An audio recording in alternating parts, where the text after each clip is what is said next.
जय श्री कृष्णा। पांडवों के द्वारा द्रौपदी की रक्षा, जयद्रथ की पराजय। वैशंपायन जी कहते हैं, जब पांडव वन में से आश्रम की ओर लौट रहे थे, उस समय एक गीदड़ बड़े जोर से रोता हुआ उनके वाम भाग से निकल गया।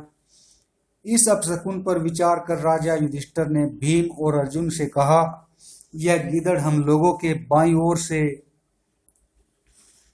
जो आकर रोता है, इससे स्पष्ट जान पड़ता है कि पापी कौरवों ने यहाँ आकर कोई महान उपद्रव किया है। इस प्रकार बातें करते हुए जब वे आश्रम पर आए तो देखते हैं कि उनकी प्रिया द्रौपदी की दासी दातरीय का रो रही है।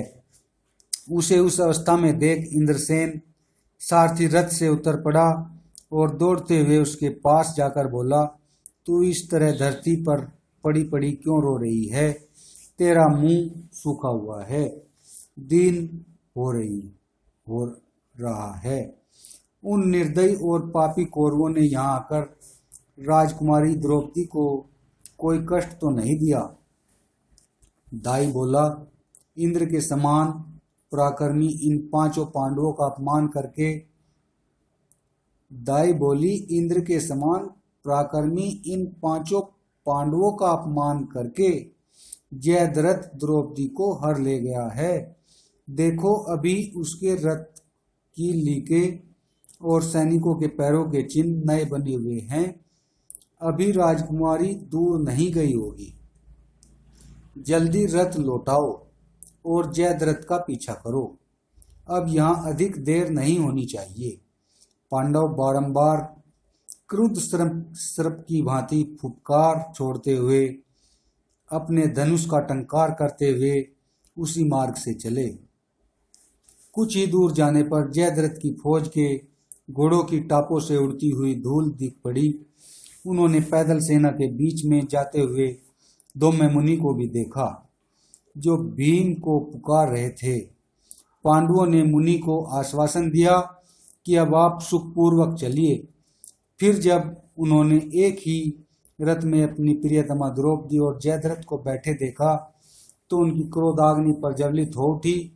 फिर तो भीम, अर्जुन, नकुल और सहदेव सबने जयद्रथ को ललकारा। पांडवों को आया देख शत्रुओं के होश उड़ गए। पैदल सेना तो बहुत डर गई, हाथ जोड़ने लगी। पांडवों ने उसे तो छोड़ दिया, किंतु शेष जो सेना थी उसे सब ओर से घेर कर इतनी बाण वर्षा की कि अंधकार सा छा गया। तब सिंधुराय ने अपने साथ के राजाओं को उत्साहित करते हुए कहा, शत्रुओं के मुकाबले में डट कर खड़े हो जाओ, दौड़ो, मारो। फिर उस युद्ध में महान कोलाहल हो गया। सीधी सोवीर और सिंधु देशों के सैनिक महाबलवान व्याघ्र के समान भीम अर्जुन जैसे उत्कट वीरों को देखकर दहल उठे। उन्हें बड़ा विषाद होने लगा। भीम पर अस्त्र शस्त्रों की वर्षा होने लगी, किंतु वे विचलित नहीं हुए। उन्होंने जयद्रथ की सेना के अग्रभाग में स्थित सवार सहित एक हाथी और 14 पैदलों को गदा से मार डाला। अर्जुन ने 500 महारथी वीरों का संहार किया। युधिष्ठिर ने 100 योद्धाओं का नाश किया। नकुल हाथ में तलवार ले रथ से नीचे कूद पड़ा था और शत्रुओं के मस्तक काटकर इस भांति बिखेर दिए जैसे बीज बो रहा हो। सहदेव ने अपना रथ हाथी सवारों से भिड़ा दिया और जैसे कोई शिकारी पेड़ पर बैठे हुए मोरों को मार मार कर गिरावे, उसी प्रकार बाणों से उन्हें गिराने लगा।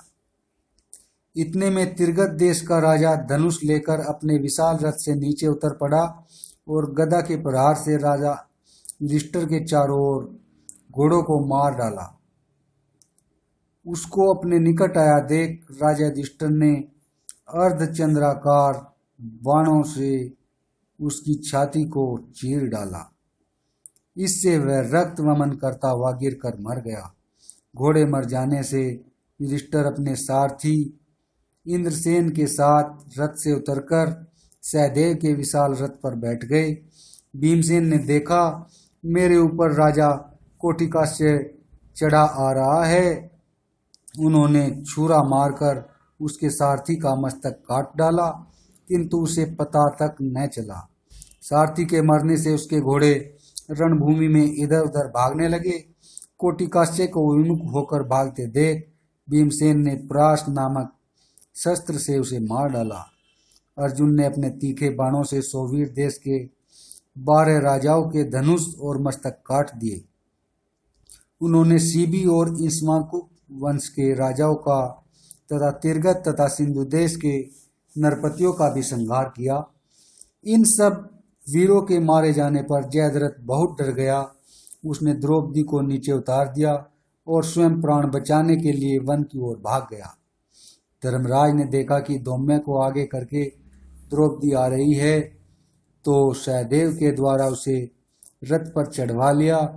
युद्ध समाप्त होने पर भीम ने युधिष्ठिर से कहा, भैया, शत्रुओं के प्रधान वीर मारे गए, बहुत से इधर उधर भाग भी गए हैं। आप नकुल, सहदेव और महात्मा धौम्य मुनि के साथ आश्रम पर जाइए और द्रौपदी को शांत कीजिए। मैं तो उस मूर्ख जयद्रथ को जीवित नहीं छोड़ सकता, भले ही वह पाताल में जाकर छिप गया हो अथवा स्वयं इंद्र सारथी बनकर उसकी सहायता करने आ गया हो।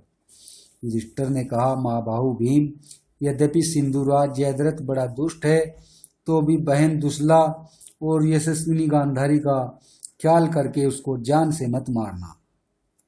तदंतर राजा युधिष्ठिर द्रौपदी को लेकर पुरोहित जी के साथ आश्रम पर आए। वहाँ मार्कंडेय मुनि तथा और भी बहुत से ब्राह्मण ऋषि द्रौपदी के लिए शोक कर रहे थे। जब उन्होंने पत्नी सहित धर्मराज को लौटते देखा और उनके मुख से सिंधु तथा सोवीर देशों के वीरों की पराजय का समाचार सुना, तो सब लोग बहुत प्रसन्न हुए। राजा उन ऋषियों के साथ आकर बाहर बैठे और द्रौपदी ने नकुल, सहदेव के साथ आश्रम में प्रवेश किया।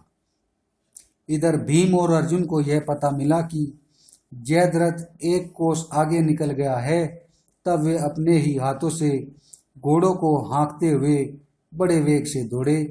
यहाँ अर्जुन ने एक अद्भुत पराक्रम किया। यद्यपि जयद्रथ 2 मील आगे था, तो भी उन्होंने अभिमंत्रित किए हुए बाण चलाकर उसके घोड़ों को मार डाला। घोड़ों के मरने से जयद्रथ बहुत दुखी हुआ और अर्जुन को ऐसे अद्भुत पराक्रम करते देख उसने भाग जाने में ही अपना उत्साह दिखाया। वह वन की ओर दौड़ने लगा। अर्जुन ने देखा जयद्रथ तो अब भागने में ही अपना पराक्रम दिखा रहा है, तो उन्होंने उसका पीछा करते हुए कहा, राजकुमार, लौटो लौटो, तुम्हारा भागना उचित नहीं है। क्या इसी बल पर पराई स्त्री को जबरदस्ती ले जाना चाहते थे? अरे, अपने सेवकों को शत्रुओं के बीच में छोड़ कैसे भागे जा रहे हो? अर्जुन के इस प्रकार कहने पर भी सिंधुराज नहीं लौटा। तब महाबली भीम ने वेग से दौड़कर उसका पीछा किया और कहा, खड़ा रहे, खड़ा रहे। अर्जुन को जयद्रथ पर दया आ गई। उन्होंने कहा, भैया, उसे जान से न मारना। जय श्री कृष्णा।